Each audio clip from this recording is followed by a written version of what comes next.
Russia اور امریکہ کی بات کرتے ہیں، ڈونلڈ ٹرمپ جو ہے بہت غصے میں نظر آ رہے ہیں. کیا وجہ ہے سر کہ رشیا کے ساتھ اگر کوئی بھی بزنس کرتا ہے، کوئی بھی بات کرتا ہے، تو اس کے اوپر ڈونلڈ ٹرمپ جو ہے وہ بہت عجیب سی قسم کا کچھ ریئیکٹ کر رہے ہیں؟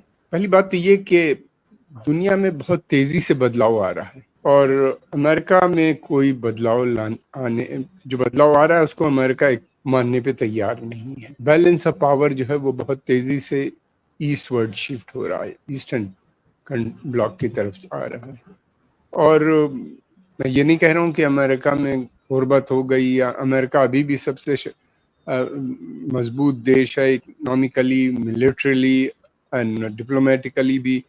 لیکن یہ ہے کہ دوسرے دیش بھی بہت اوپر آ گئے ہیں، جن کی اکنامی کئی ٹریلین کی ہو گئی ہے. ٹیکنالوجی بھی امریکہ کی جیسے ٹیکنالوجی پہ ان کی مونوپلی تھی پہلے، اب وہ نہیں رہی.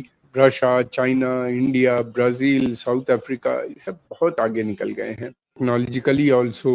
چاہتے یہ ان کی کوشش یہ ہے کہ کسی بھی صورت سے یہ جو گلوبل ساؤتھ یعنی ڈیولپنگ نیشن جو ہیں، یہ ان کی آرگنائزیشن یا یہ ایک جگہ جڑنے نہ پائیں. اور اس سے کہ یہ ڈپلومیٹیکلی پاسبل نہیں ہے کہ ان کو روک سکیں، تو سینکشنز، ریجیم چینج، امریکہ کی یہی پالیسی ہے. اب نہ اس میں ٹیرف بھی جڑ گیا، تو اس طریقے سے ان کو روکنے کی کوشش کی جا رہی ہے. رشیا جو ہے پچھلے 8-10 سال میں کوائٹلی بہت تیزی سے اس نے ترقی کی ہے. چائنا کی تو ہم سبھی جانتے ہیں، لیکن رشیا نے بھی جس طریقے سے ہائپرسونک میزائل، پھر اس کے علاوہ S-400 S-500 missile defence systems, پھر اس کے علاوہ بہت سی ڈیفنس سیکٹر میں، یہی نہیں بلکہ ہیلتھ کیئر سسٹم میں ان کی جو اسپوٹنک ویکسین بنی اس کی بہت تعریف ہوئی.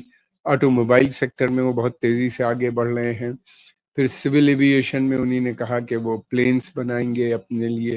ٹیکنالوجی تو ہے ہی ان کے پاس، سکوئی کے پلینس ہوتے ہیں، ڈیفنس سیکٹر میں ہے، اس کو ٹرانسفر کرنا چاہتے ہیں سویلین یوز کے لیے. تو اس سے امریکہ کے جو بوئنگ ہے یا ایئر بس، اس کو خطرہ لگ رہا ہے.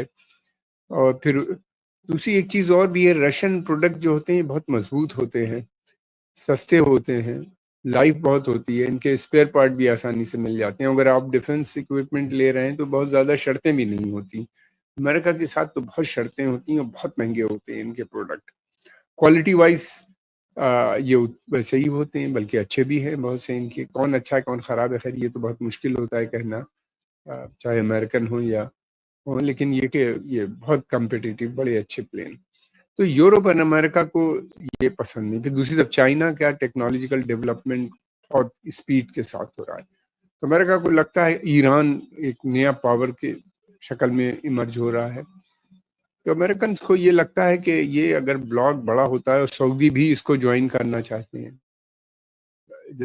جو ہیں یہ پیسے والا ملک ہے، تیل ہے، گیس ہے، منرلز ہیں ان کے پاس، ایک بہت سی چیزیں ہیں. اب وہ انڈیپینڈنٹ فارن پالیسی کی بات کرنے لگے، برکس کو جوائن کرنے کی بات کرنے لگے. تو یہ ان کو، یہ امریکنز کو یہ بہت سخت خطرہ لگتا ہے. ایران نے جو نئی اپنے ڈیفنس سسٹمز ڈیولپ کیے وہ بہت مشہور ہوئے، بہت اچھے ہیں، بہت سستے. انہوں نے بالکل وار فیئر کا ایک نیا سسٹم ڈیولپ کر دیا، ایک نیا تھرسٹ دیا ہے کہ کوئی ضرورت ہی نہیں ہے آپ کو بڑے بڑے پلین اور مہنگے مہنگے پلین خریدنے کے. ڈرون سے، میزائل سے آپ لڑیے اگر آپ کا بارڈر نہیں ہے. تو اس طریقے سے پھر وہ رشیا کو چاہتے ہیں کہ چائنا سے الگ ہو جائے. رشیا جیسے پہلے تھا ان کو یہ بھی منظور نہیں. تو وہ یہ Russia, China, Iran, Brazil, South Africa اور انڈیا بھی اگر جوائن کر لیتا ہے تو یہ بہت پاورفل ایکسس بن جاتی ہے.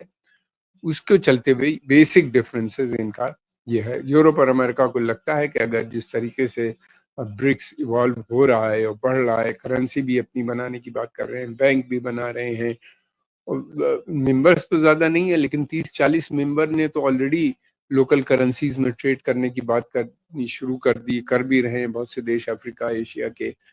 اور سعودی عربیہ نے بھی ایک بڑا کنٹریکٹ چائنا کے ساتھ سائن کیا ہے، $4-5 بلین کا تیل کا لوکل کرنسی میں، یوان اور ریال میں. پھر یو اے کا انڈیا کے ساتھ روپی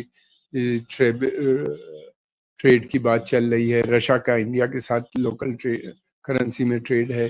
اس طرح سے پھر ڈالر پیٹرو ڈالر نہیں رہ جائے گا، جو ڈالر کی انٹرنیشنل مانیٹری سسٹم میں ایک حیثیت ہے سب سے پاورفل کرنسی، وہ نہیں رہ پائے گی.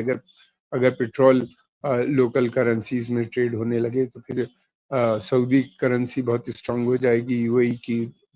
یہ ایک فیلنگ عربوں میں بھی آ رہی ہے. یہ ساری چیزیں ہیں. اس کے لیے ان کو لگتا ہے کہ اگر رشیا اور چائنا یہ ویسٹ ایشیا کی طرف بھی بڑھ رہے ہیں، اپنے رشتے اچھے بنا رہے ہیں، جس کو کہ امریکہ سمجھتا ہے کہ یہ ان کا اسپیشل اکنامک زون ہے، یہ پرشین گلف کا ریجن جو ہے، تو یہ ساری چیزیں ان کو منظور نہیں ہیں. اور وہ ایک ہی طریقہ ہے کہ رشیا کو ایک لمبی لڑائی میں انگیج کرا دو. ان کے جو بیسک آبجیکٹو ہے کہ رشیا میں بھی رجیم چینج ہونی چاہیے. پھر یہ بھی کہتے ہیں کہ رشیا بہت بڑا ہے، اس کو اگر رجیم چینج ہوگی اور لوگوں کا انٹرنل ریوولٹ ہو جائے گا، جیسا وہ ایران میں کرنا چاہ رہے ہیں، اسی طرح کا پلان یہ ہے کہ وار میں ایک لمبی فساد ہو یوکرین سے. یوکرین پھر اس کے بعد رشیا تو سوچا تھا 3-4 مہینے میں رشیا ٹوٹ جائے گا، پوتن ہٹ جائیں گے، وہاں ریوولٹ ہو جائے گا پبلک کا، لیکن ایسا کچھ نہیں ہوا. دوسری طرف یہ بھی ہے کہ رشیا کے پاس $75 ٹریلین کے ورتھ کے نیچرل ریسورسز ہیں. دنیا میں کسی کے پاس اتنا نہیں، اتنا بڑا ملک ہے. بڑی بڑی کمپنیز جو ہیں یورپ امریکہ کی، وہ دیکھتی ہیں کہ اس کے اوپر اگر ان کا انویسٹمنٹ وہاں پہ ہو تو وہ بہت پیسہ کما سکتے ہیں. تو بہت سے فیکٹرز ہیں. رجیم چینج ان کی پالیسی ہے رشیا کو لے کے. اب یہ دیکھنا ہے کہ رشیا جب یہ ایران میں رجیم نہیں بدل پا رہے ہیں تو مجھے نہیں لگتا کہ 10 سال بھی وار چلے گی تو نہیں بدل پائیں گے. مگر یہ ضرور ہے وار ہو جانے سے جو نیچرل ڈیولپمنٹ کا جو پیس ہوتا ہے وہ کم ہو جاتا ہے. تو دوستو، آپ نے دیکھا کیسے پاکستان کے وشلیشک خود مانتے ہیں کہ امریکہ کی نیتیاں اب خود اسی پر بھاری پڑ رہی ہیں. بھارت اپنی مضبوط ودیش نیتی کے چلتے آج ویشوک منچ پر مضبوطی سے کھڑا ہے. اگر آپ کو وشلیشن پسند آیا ہو تو ویڈیو کو لائک، شیئر اور کمنٹ ضرور کریں، اور ایسے ہی بے باک کمنٹ کے لیے چینل کو سبسکرائب کرنا نہ بھولیں. ملتے ہیں اگلے ویڈیو میں. جے ہند.